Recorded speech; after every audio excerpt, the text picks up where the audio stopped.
주님의 이름으로 여러분을 환영하며 사랑합니다. 오늘 우리 함께 하나님의 말씀 보겠습니다. 하나님의 말씀은 로마서 8장 12절부터 17절에 있는 말씀입니다. 로마서 8장 12절부터 17절 우리가 한 절씩 같이 교독하겠습니다. 그러므로 형제들아, 우리가 빚진 자로 돼 육신에게 져서 육신대로 살 것이 아니니라.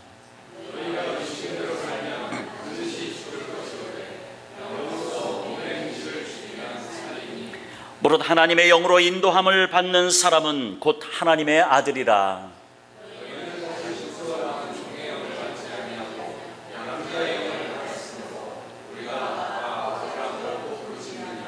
성령이 친히 우리의 영과 더불어 우리가 하나님의 자녀인 것을 증언하시나니, 자녀이면 또한 상속자 곧 하나님의 상속자요 그리스도와 함께한 상속자니, 우리가 그와 함께 영광을 받기 위하여 고난도 함께 받아야 할 것이니라. 아멘. 아멘.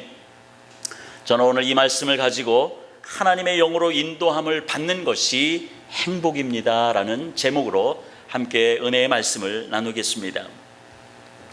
우리는 예전부터 그 행복에 관해서 자주 들어온, 여러분이 들은 이야기가 있습니다.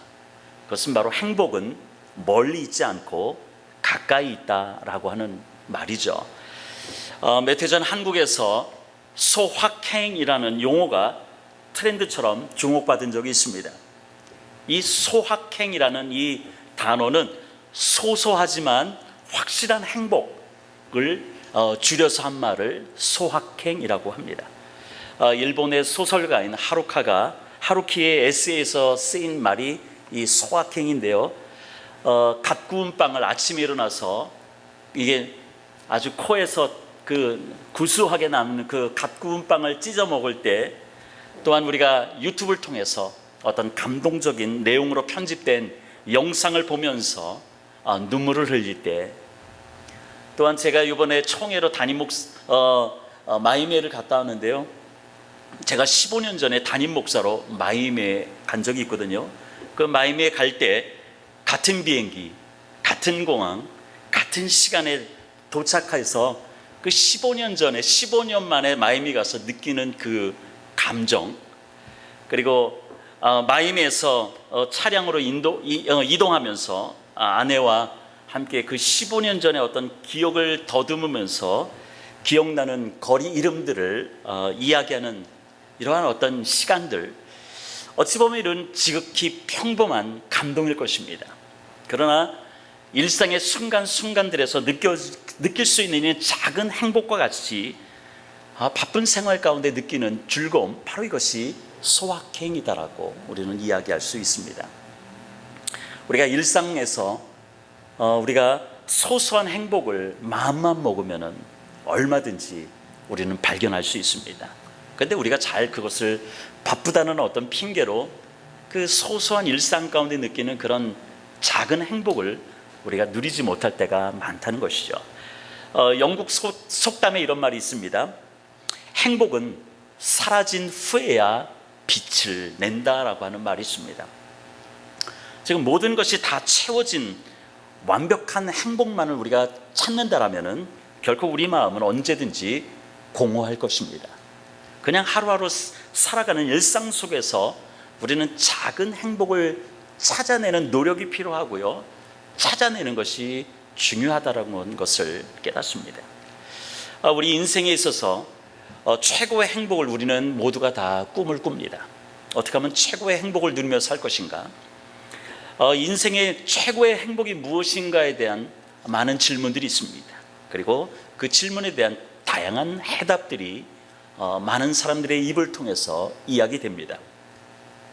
왜냐하면 최고의 행복이라는 게 무엇인가라고 질문했을 때 다양한 대답들이 나오는 것은 아마도 인생을 대하는 가치가 사람마다 다르기 때문일 것이고요, 인생의 방향도 다 다르기 때문에 최고의 행복이 무엇이냐라고 했을 때 일률적으로 똑같은 것이 아니라 다양하다는 것을 깨닫습니다.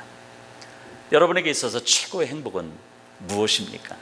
그리고 그 최고의 행복을 누리기 위해서, 얻기 위해서 여러분은 어떻게 생활하고 계십니까? 내가 누군가에게 행복을 주는 통로가 되고 있다는 것으로 최고의 행복을 누리며 사는 사람도 있습니다. 누군가에게 내가 행복이 되고 있다, 내가 행복을 주고 있다라고 하는 것으로 최고의 행복을 누리며 살아가는 사람들도 있을 것이고요. 어떤 사람은 존재 자체가 다른 사람에게 행복을 주는 사람도 있습니다.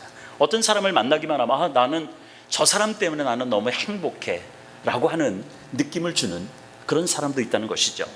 반대로 어떤 사람은 그 자리에 없는 것이 사람들에게 행복을 주기도 합니다.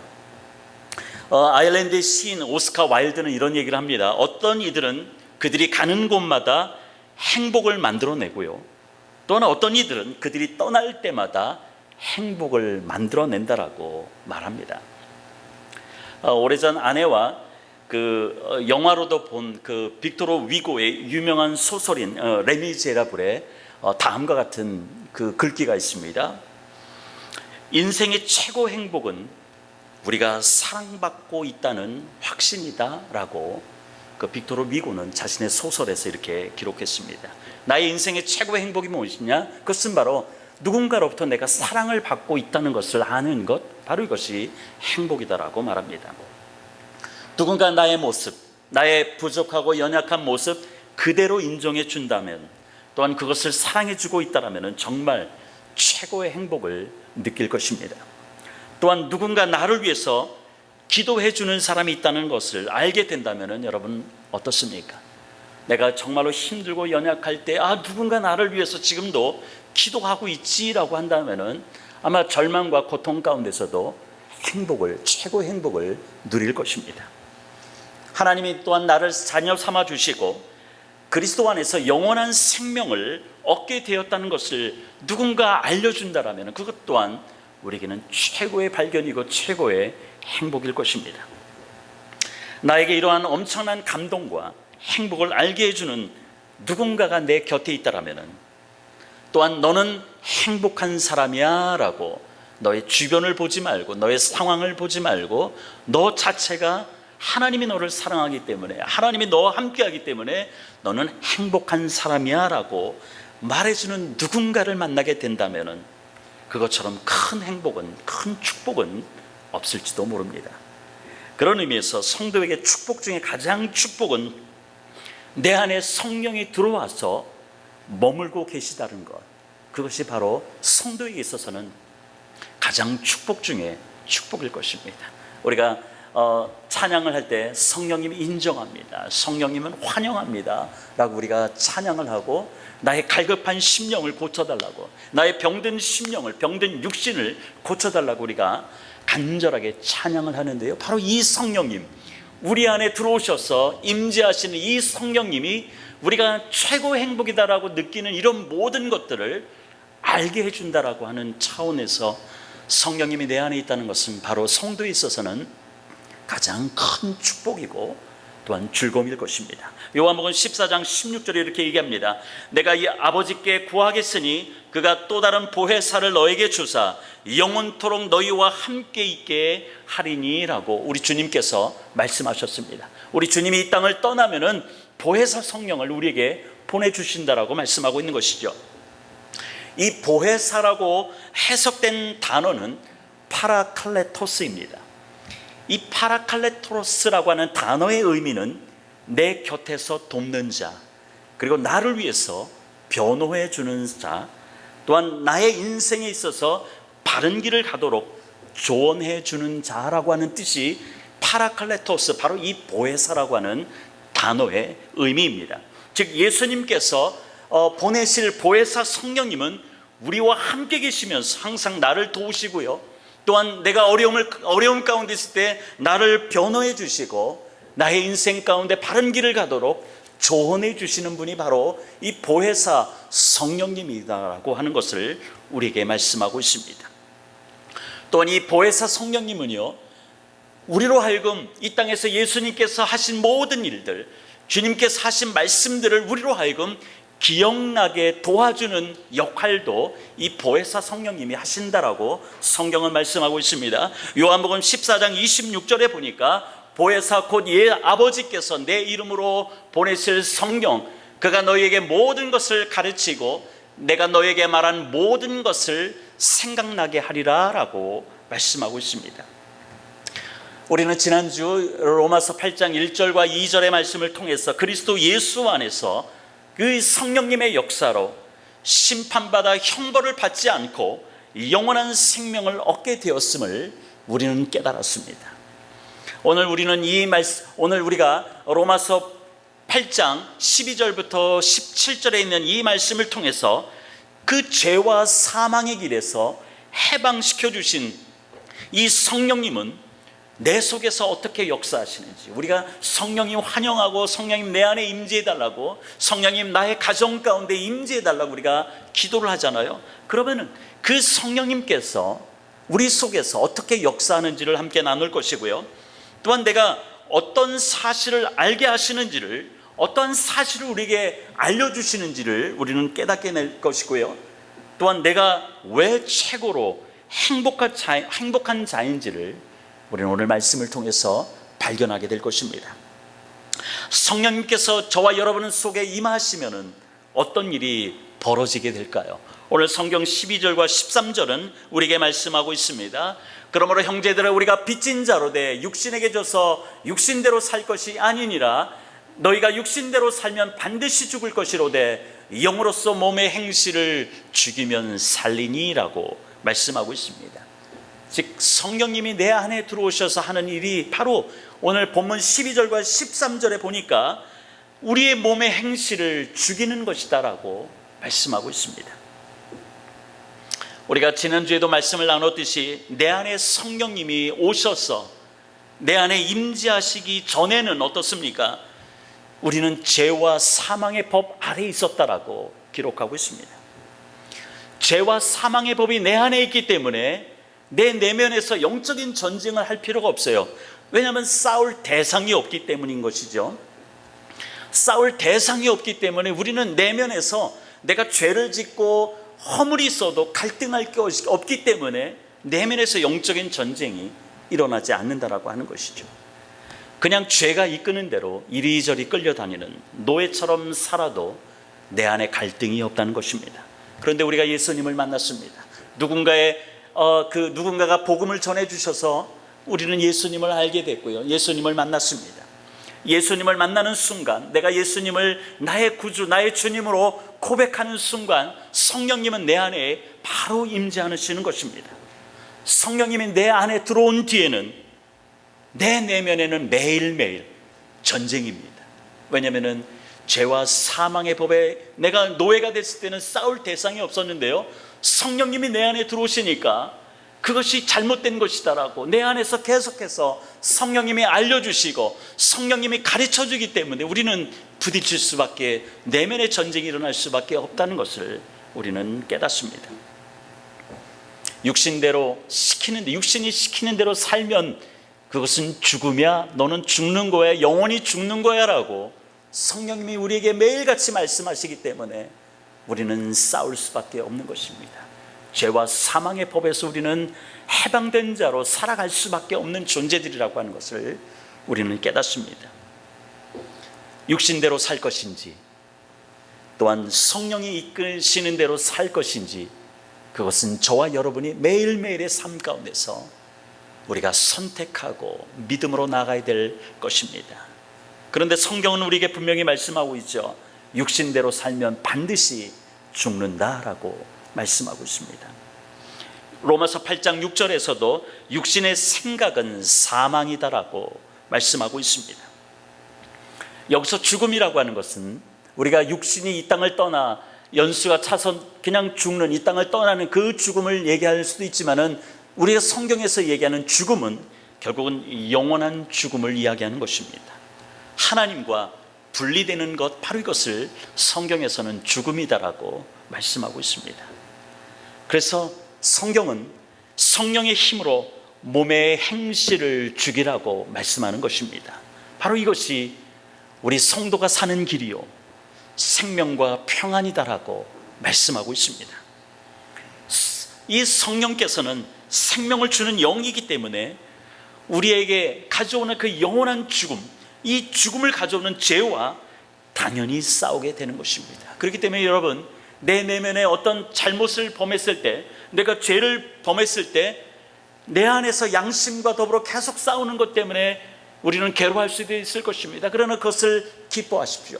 그것은 바로 내 안에 성령님이 살아계시기 때문에 내 안에 그런 영적인 싸움이 있다라고 하는 것들을 여러분이 경험할 때마다 감사하고 믿음으로 승리하게 되시기를 주님의 이름으로 축원드립니다.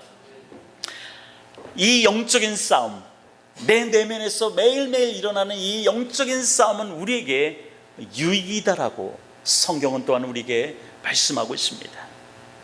이것이 왜 우리에게는 유익일까요? 그것은 바로 영적인 싸움 당시에는 우리 안에 갈등이 있기 때문에 힘듭니다. 사도 바울이 오호라 나는 곤고한 사람이다라고 그렇게 비통한 자신의 마음을 토로했던 것처럼 우리 매일매일 삶 가운데 내가 영적인 싸움이 있다라면은, 그러나 그것이 때로는 우리를 지치게 만들고 절망적으로 만들지만은요, 그러나 그때가 바로 내가 나를 위해서 허물과 죄로 죽었던 나를 위해서 십자가에 죽으신 그 예수님을 찾는 시간이기 때문에 우리에게는 유익이다라고 말씀하고 있습니다. 십자가 밑으로 나를 인도하기 때문에 그것이 바로 우리에게는 유익이라고 하는 것입니다. 성령님은, 내 안에 계신 성령님은 나를 회개의 자리, 또한 십자가의 자리로 우리를 인도하고 계시다는 것입니다. 이것이 바로 우리가 누릴 수 있는 행복임을 여러분 늘 기억하게 되시기를 주님의 이름으로 축원드립니다. 오늘 우리가 말씀을 통해서 우리가 하나님의 은혜를 우리가 경험할 때, 오늘도 우리에게 주시는 하나님의 은혜가 저와 여러분 삶 가운데 역사하시고, 오늘도 저와 여러분을 회개의 자리, 십자가의 자리로 인도하시는 그 하나님을 늘 생각하면서 늘 감사가 넘쳐나는 여러분의 삶이 되시기를 주님의 이름으로 축원드립니다. 자, 우리 이 시간에 함께 말씀을 나눠주실 것은, 또 우리가 하나님께서 우리로 하여금 회개의 자리, 십자가의 자리로 인도하기 때문에 우리에게는 그것이 바로 하나님께 대해서 우리가, 하나님 안에서 우리가 유익이다라고 우리에게 말씀하고 있는데요, 오순절 마가의 다락방에 성령님께서 그 가운데 임재하셨습니다. 120명의 성도들이 함께 기도할 때, 주님이 있으라고 하는 자리에서 함께 기도할 때 예배하신 성령님이 그 가운데 기도했던 모든 사람 가운데 임재하였습니다. 그리고 이 베드로, 무식하기 짝이 없는 이 베드로, 다혈질이라서 항상 나서기를 좋아했지만 그래서 실패도 많이 경험했던 이 베드로가 이 오순절 마가의 다락방에서 기도할 때 강력한 성령의 능력을 경험하였습니다. 그리고 그가 이 성령님을 경험했을 때 그는 담대하게 예수님이 행하셨던, 또한 예수님이 말씀하셨던 모든 것들을 사람들 앞에 담대하게 전했습니다. 여러분, 우리가 지금은 우리가 복음을 전하는 것, 거리에서 전도하는 것, 이것이 쉽지만은 그때 당시에는 죽음을 담보하고 그가 말씀을 전해했던 것입니다. 그러나 사도 바울은 내 안에 성령님께서 역사하셨고, 성령님께서 말을 하지 않으면은, 복음을 전하지 않으면은 가만두지 않으셨기 때문에 안에서 아마 갈등이 있었겠죠. 내가 사람들 앞에서 그 거리에서 복음을 전할 때 혹 누군가가 나를 붙잡아 가지 않을까, 나를 감옥에 넣지 않을까, 그래서 나는 죽지 않을까, 뭐 이런 갈등도 있었겠죠. 그러나 그러한 육신대로 살지 않고 성령님이 역사하여 주셔서 강력하게 그에게 복음을 전하라고 그에게 도전을 하였고, 그 도전 가운데 그가 순종했을 때, 그가 복음을 전할 때 어떤 역사가 일어났습니까? 그때 그 자리에 있었던 모든, 말씀을 들었던 모든 사람 가운데 하나님이 역사하셨습니다. 그리고 말씀을 들은 모든 사람들 마음 가운데 놀라운 변화의 역사가 있었음을 성경은 우리에게 말씀하고 있습니다. 사도행전 2장 37절에 보니까 이 변화의 역사를 성경은 이렇게 기록하고 있습니다. 그들이 이 말을 듣고 마음에 찔려 베드로와 다른 사도들에게 물어 이르되, 형제들아 우리가 어찌할꼬라고 말씀하고 있습니다. 성령이 역사하시니까, 성령께서 역사하시니까 베드로를 변화시켰고요, 또한 변화된 베드로의 그 하나님의 복음을 들었을 때 그 말씀을 들었던 모든 사람들에게 변화의 역사가 일어났습니까? 우리가 어찌할꼬? 나는 나의 안에 있었던 이 죄의 문제 어떻게 해결하면 되겠습니까? 라고 사도 베드로에게 나왔고, 거기에 바로 회개의 역사가 일어났던 것입니다. 성령이 내 안에 강력하게 역사하시면 내게 거룩한 충격을 가져다 줍니다. 그리고 나로 하여금 믿음의 결단을 내리도록 이끄시는 것입니다. 존귀한 성도 여러분, 여러분이 신앙생활하면서 우리가 가장 구해야 될 것은 바로 성령님 내 안에 충만히 역사하여 주시옵소서. 성령 충만하게 하여 주시옵소서. 바로 이 성령 충만함이 우리가 살 길이고 우리가 끝까지 믿음을 지킬 수 있는 가장 강력한 힘임을 여러분께서 기억하시면서 성령 충만을 위해서 여러분 기도하시기를 주님의 이름으로 축원드립니다.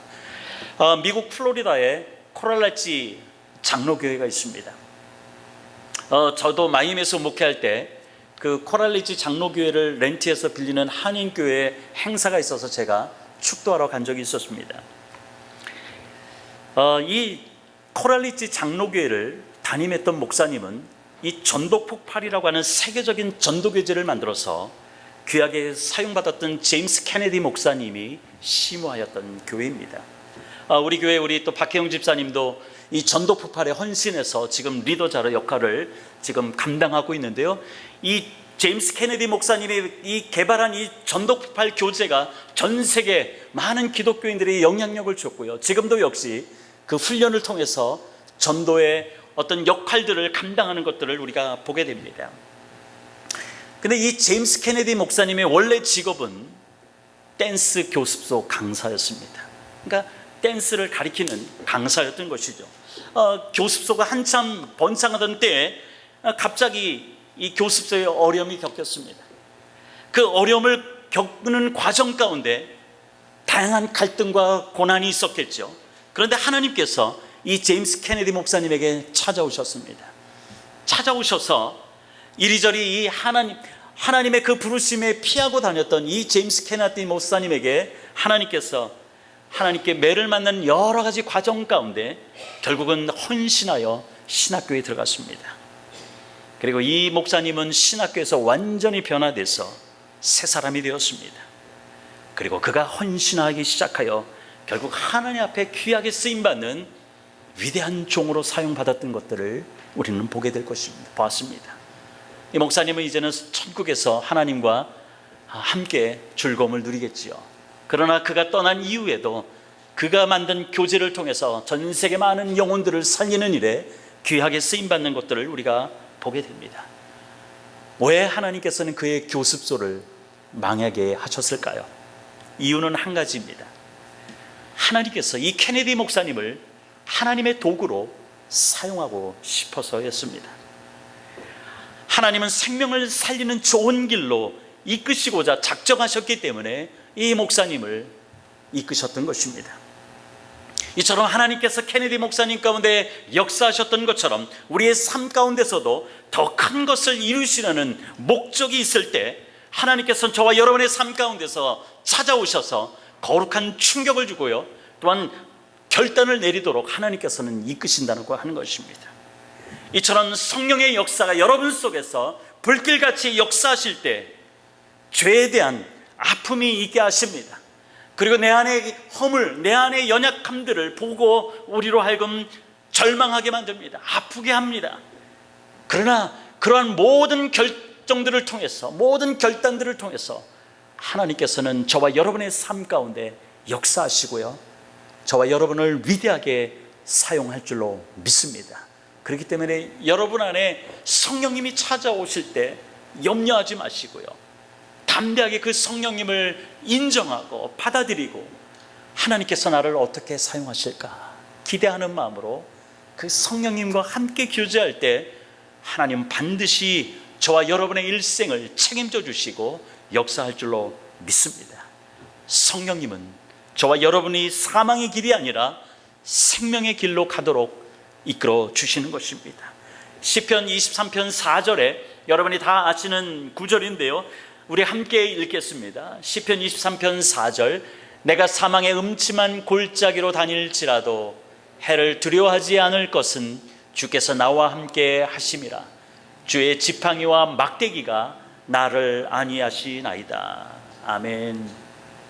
여러분, 이 시편 23편을 다윗이 언제 만들었는지 아십니까? 언제 이 곡으로 하나님을 찬양했는 줄 아십니까? 그것은 바로 이 다윗의 아들 압살롬, 이 압살롬이 반역을 해서 아버지를 죽이고 자신이 왕자리를 차지하려고 하는, 그래서 이 다윗이 그 어쩔 수 없이 그 밤중에 신도 제대로 신지 않고 도망가는 그 와중에 지은 찬양이 우리가 잘 아는 시편 23편입니다.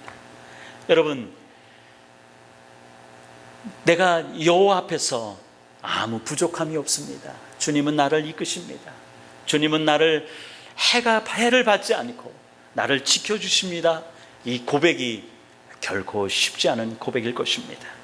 그러나 이러한 처절한 상황에서 이 다윗이 이 시편을 기록하면서 또한 목자 되신 하나님이 나를 이끌으신다라고 하는 이 시편 23편의 4절을 찬양했다는 것, 고백했다는 것, 얼마나 위대한 다윗의 모습을 보게 됩니까? 양을 치는 목동에게는 두 가지 그 막대기를 가지고 다닌다고 합니다. 하나는 지팡이이고요, 하나는 막대기입니다. 이 지팡이는 사람의 키 정도 되는 좀 긴 나무고요, 그리고 기역자로 되어 있다고 합니다. 이 지팡이라고 하는 이 용도는 목동이 자신이 치던 양들이 구덩이에 빠졌을 때 건져내는 도구가 지팡이입니다. 반면에 막대기는 조금 짧습니다. 이 막대기의 용도는 그 양무리에서 떠나서 도망치는 양들, 왜냐하면 그 양무리에서 벗어나면은 사실은 사방에는 수많은 그 이리떼들, 그 야수들이 있기 때문에 무리에서 벗어나면 바로 죽음이거든요. 이 도망치는 양들을 때리는 도구로 쓰는 것이 바로 오늘 성경에 나와 있는 막대기입니다. 올바른 길을 가라고 치는 막대기인 것이죠. 이렇게 양떼들이 위험에 처하면 건져내고, 때로는 양무리에서 벗어나면 죽을 것을 알기에 잘못된 길을 가는 그 양떼들을 때리면서 이끄는 이 막대기 또한 지팡이가 목자에게는 가지고 있는 것입니다. 목자가 양떼를 이끄는 곳은 분명합니다. 한 곳입니다. 그것은 바로 다윗이 고백했던 것처럼 푸른 초장과 맑은 시내인 것입니다. 시편 23편 2절에 말씀하신 것처럼 선한 목자 되시는 그 예수님께서 저와 여러분의 일생 가운데서도 푸른 풀밭에 누이시고 쉴만한 물가로 인도하시기 위해서 오늘도 저와 여러분의 삶 가운데 선한 목자가 되시는 것입니다. 이러한 지팡이와 막대기로 선한 목자 되신 우리 주님께서 저와 여러분을 이끄시는 이유는 한 가지입니다. 그것은 바로 너는 내 것이야, 너는 내 아들이야 라고 알게 하기 위함인 것이죠. 바로 이 성령님은 저와 여러분 안에서, 저와 여러분의 안에 임재하셔서 내가 누구인지를 알려주고 있다는 것입니다. 로마서 8장 오늘 본문 14절에 보니까 너는 내 아들이야 라고 말씀하고 있는 것입니다. 바로 이것이 성령이 와 여러분 안에 있어서 알려주는 것이죠. 로마서 5장 15절에서는 하나님의 아들이기 때문에 더 이상 너희들은 무서워하는 종의 영을 가진 자들이 아니라 바로 하나님 아버지를 아빠라고 부를 수 있는 양자가 되었다라고 성령님은 알려주신다라고 말씀하고 있습니다. 여러분 기억하시길 바랍니다. 이 성령님이 저와 여러분의 안에 있으면은 우리에게 나타나는 특징이 있습니다. 그 특징이 뭐냐? 성령님이 내 안에 있을 때 내 안에 나타나는 특징은 내 속에 두려움이 없다는 것입니다.